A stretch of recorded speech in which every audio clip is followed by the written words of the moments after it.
Seja muito bem-vinda, seja muito bem-vindo. Esse é o projeto Idoso Mais Forte. Aqui eu vou definir estratégias para fazer o seu familiar idoso se tornar mais ativo, com a musculatura mais forte, coração mais forte, pulmão mais forte, ganhando mais autonomia, independência, sem sair de casa.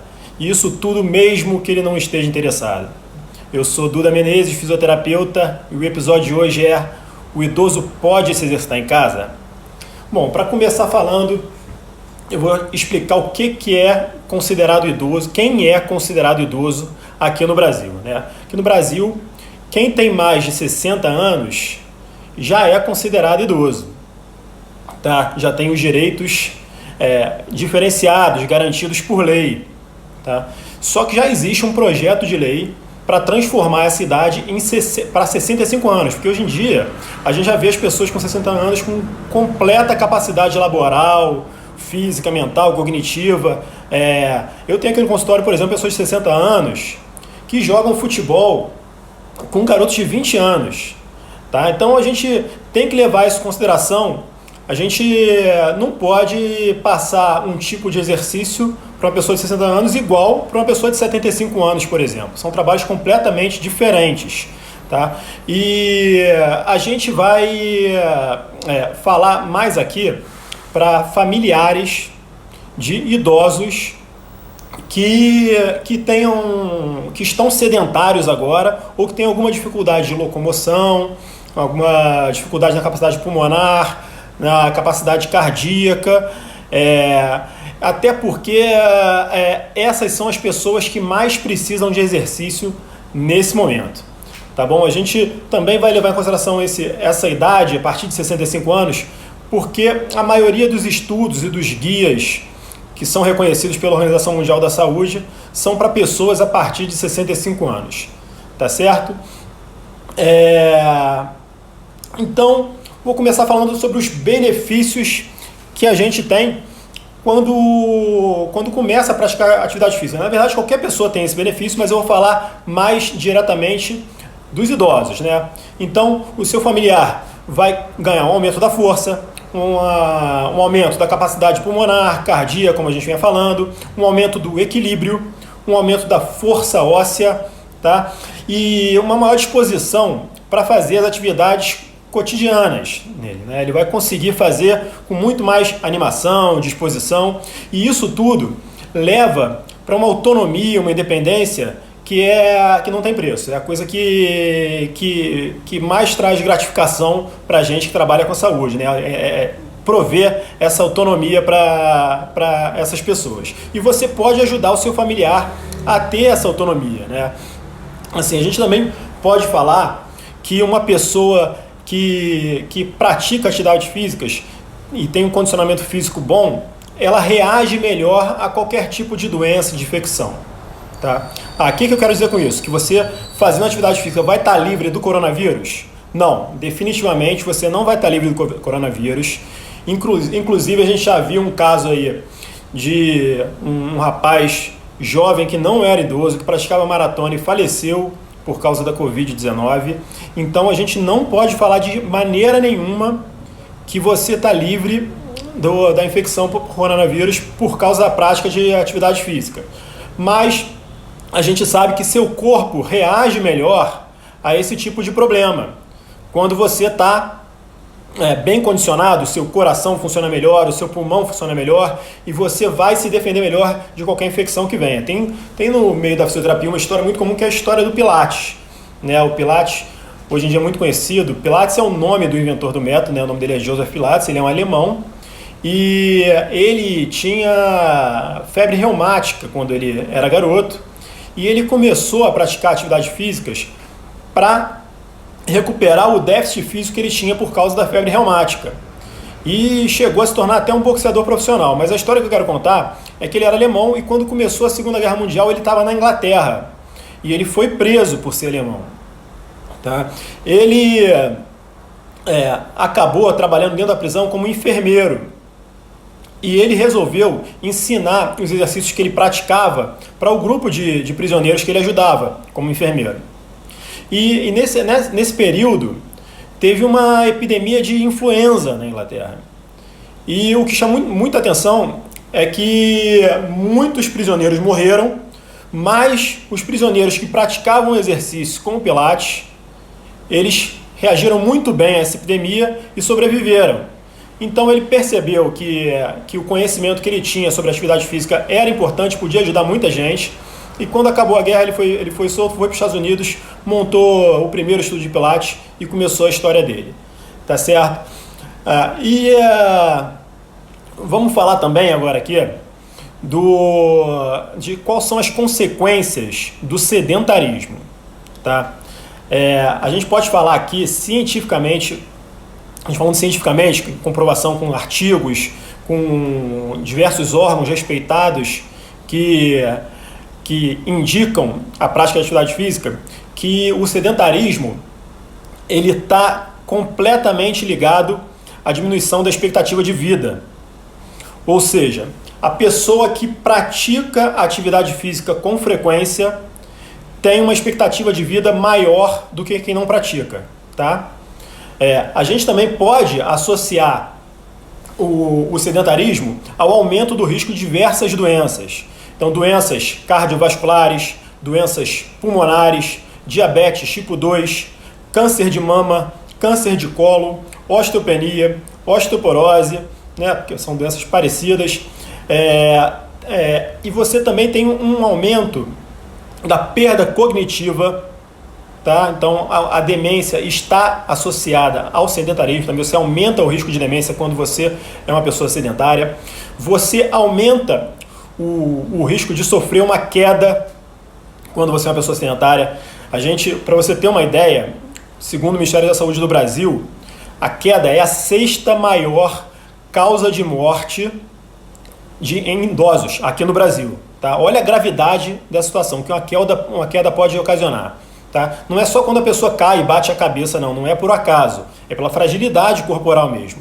Uma queda pode gerar uma fratura, que uma pessoa que não está bem condicionada enfrenta muitas dificuldades para se recuperar da fratura e pode até vir a falecer.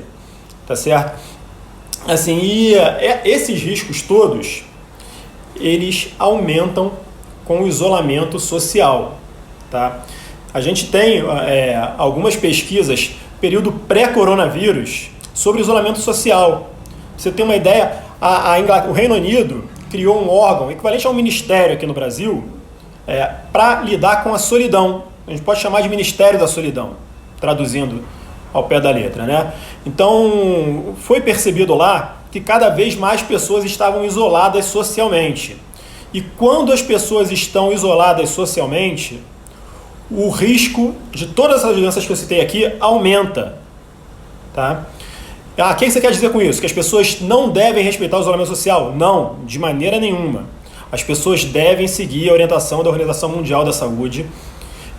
Inclusive, quem tiver mais de 65 anos tem que ter um cuidado redobrado com isso, tá? Porque o risco é muito grande, é um problema muito sério. A gente tem que respeitar esse órgão, que é um órgão que trabalha há muito tempo, e não recomendaria isso se não fosse extremamente necessário. Tá? Mas o que eu estou querendo dizer é que a gente precisa tomar cuidado com isso e praticar atividade física dentro de casa. Tá? Você pode e você deve praticar atividade física dentro de casa se você tem mais de 65 anos. Se você tem um familiar que não está praticando, você deve ajudar esse familiar a iniciar uma rotina de atividades físicas. Tá? Nós temos assim, esse Ministério da Solidão tem um pesquisador inglês chamado Mark Robinson, que ele demonstrou que as pessoas que eram sedentárias, isoladas socialmente, elas tinham um risco de doenças cardiopulmonares equivalente ao de uma pessoa que fuma 18 cigarros por dia. Então, olha a gravidade dessa situação. Né?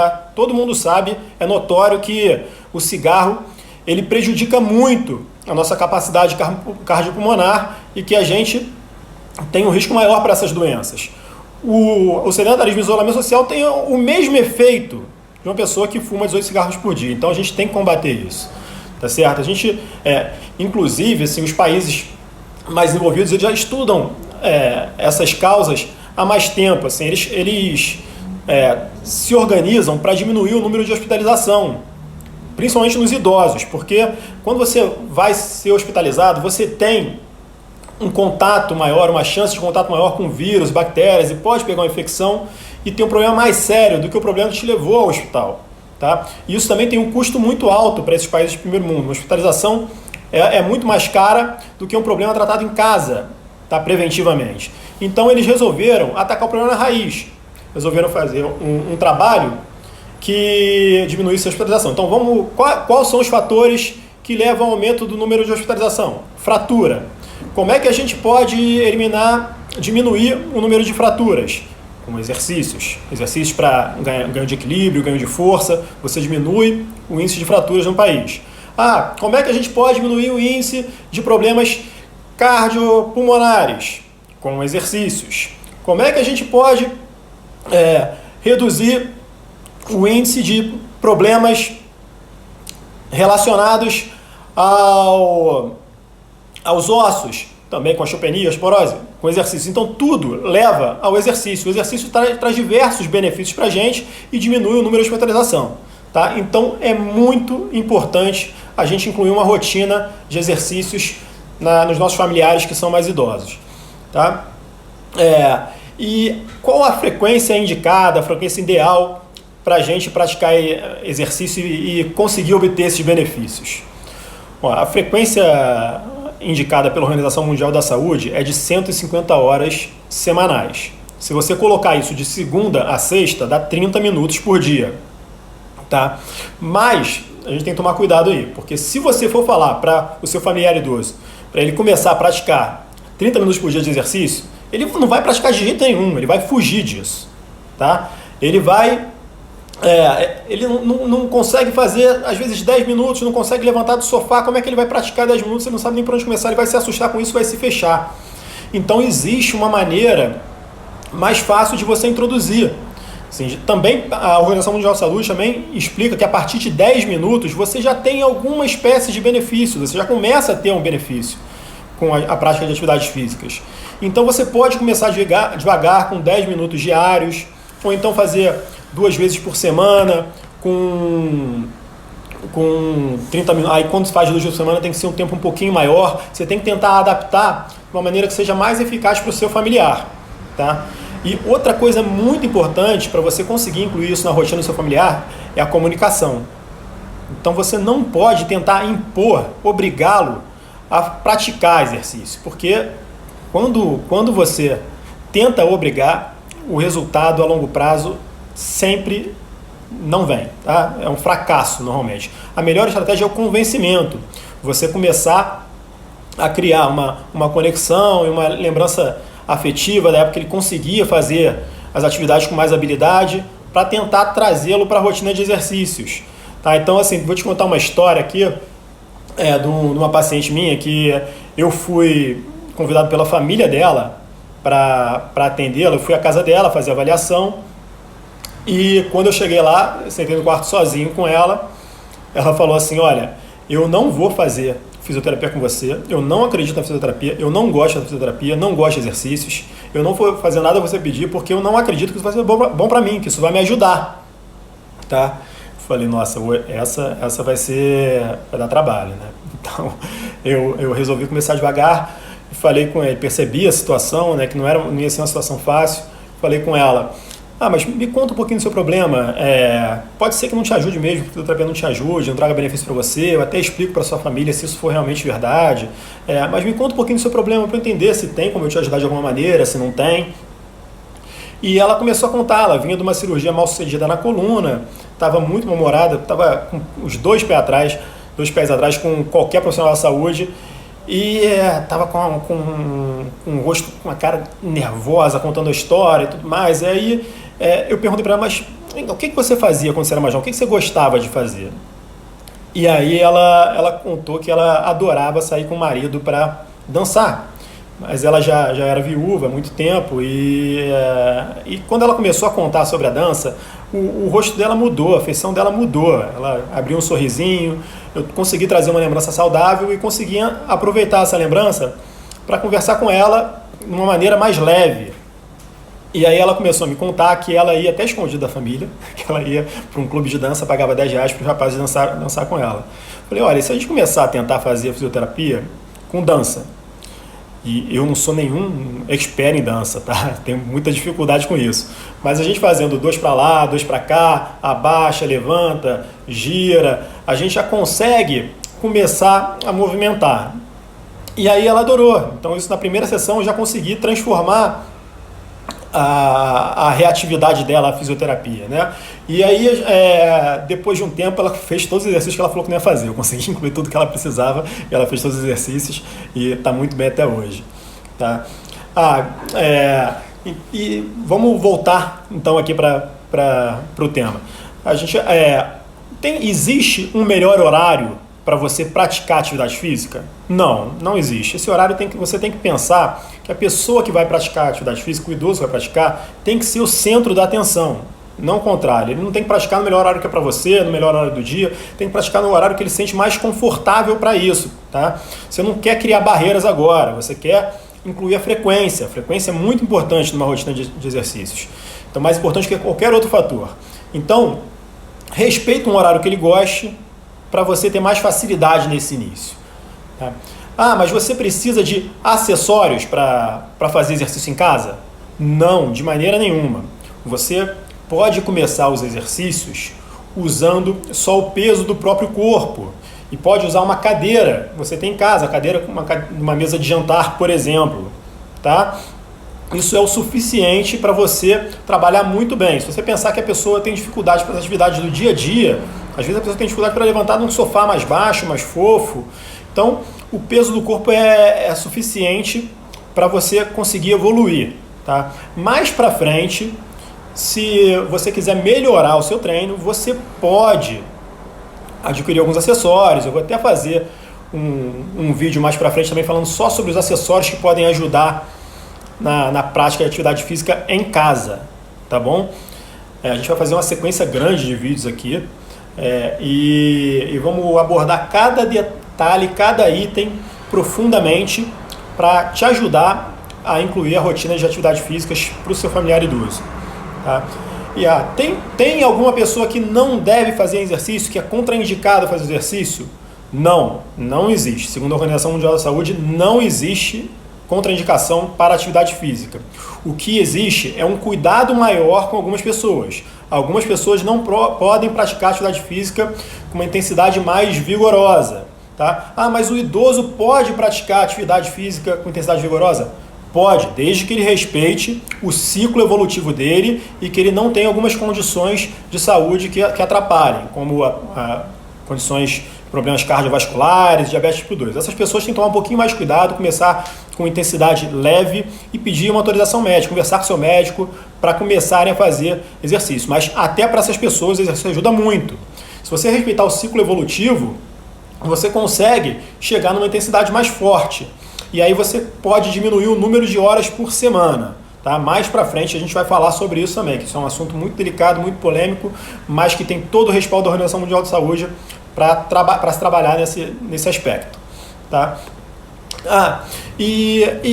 Como é que pode? Assim, então o exercício é mágico, ele traz essa quantidade enorme de benefícios para a gente. Como é que isso funciona? Nossa, isso é muito simples como funciona. Quando a gente pratica exercícios, a gente causa microlesões no nosso corpo. Tá?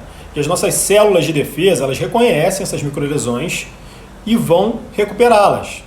Tá? Quando elas recuperam as microlesões, elas deixam o corpo mais forte.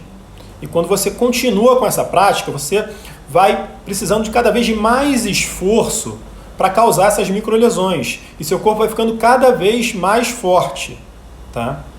Quem não pratica atividade física tem um efeito completamente oposto a isso. Fica cada vez mais fraco e precisa de cada vez menos esforço para causar essas microlesões. E isso também explica por que as pessoas que são sedentárias têm mais chances de ter lesões. Isso vale não só para lesões musculares, não. Vale para lesões ósseas, lesões cardíacas, pulmonares e até cerebrais. Tá? Então, o nosso corpo funciona dessa maneira. Assim, então, mas quando eu começo a atividade física, eu sempre sinto muita dor no dia seguinte. Se você sente muita dor, é porque você não está respeitando o ciclo evolutivo. Você tem que começar um pouco mais devagar para se condicionar e conseguir fazer o trabalho mais forte. Tá? Mas a dor no dia seguinte, ela é normal, ela é até esperada. É consequência dessa recuperação celular que a gente falou agora. É um processo inflamatório que faz a recuperação. Então, por isso que você sente essa dor. Tá? Então, é completamente normal e esperado. Você não pode sentir essa dor por muitos dias. Se você sentir por muitos dias, provavelmente você exagerou, você não estava preparado para fazer o que você fez e acabou se machucando. Tá? Mas no dia seguinte, 2 dias depois, é completamente normal. De vez em quando a dor no segundo dia é até maior do que no dia seguinte, após a prática da atividade física. Tá? E isso, a prática de atividade física, ela também libera alguns hormônios corporais que ajudam muito no combate a esse tipo de problema. Tá? Os principais são a endorfina e a serotonina. E tem outro fator importante que esses hormônios eles trazem uma sensação de prazer. Então, quando você consegue vencer essa dorzinha inicial pós-exercício, essa dificuldade de incluir o hábito da rotina de atividades físicas, você começa a ter prazer com a prática de atividades físicas. Então, o começo é sempre mais difícil. Tá? No começo vai ser penoso, vai ser complicado, mas depois de um tempo você vai começar a sentir prazer, porque esses hormônios são fontes de prazer. Tá?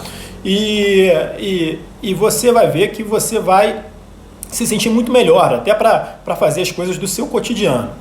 Mas quais tipos de exercício eu posso fazer em casa? Olha, você pode fazer exercício de força, de ganho de força, tá? Com o peso do próprio corpo. Você tem uma gama enorme de exercícios de ganho de força muscular para fazer em casa. Você pode fazer exercícios de equilíbrio. Esse é o que mais tem. Tem um número muito grande. Quem teve algum episódio de desequilíbrio nos últimos 6 meses, precisa de um cuidado maior, tá? O que significa desequilíbrio?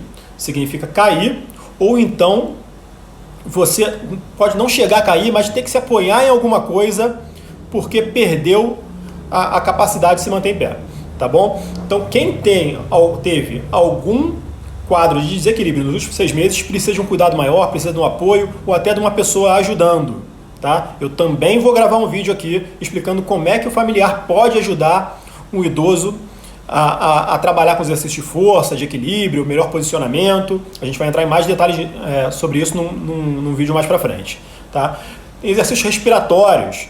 A gente tem muitos exercícios respiratórios que a gente pode fazer em casa mesmo, que ajudam a melhora do condicionamento pulmonar para ex-fumantes, para fumantes, para pessoas que estão sedentárias e até para as pessoas. Esse exercício funciona para pessoas que têm problemas graves no pulmão, tá? Como DPOC, por exemplo.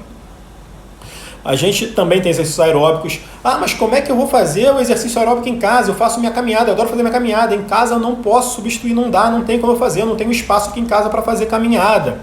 Mas olha, você pode fazer um exercício aeróbico diferente nesse período que você tem que ficar isolado socialmente. Você pode.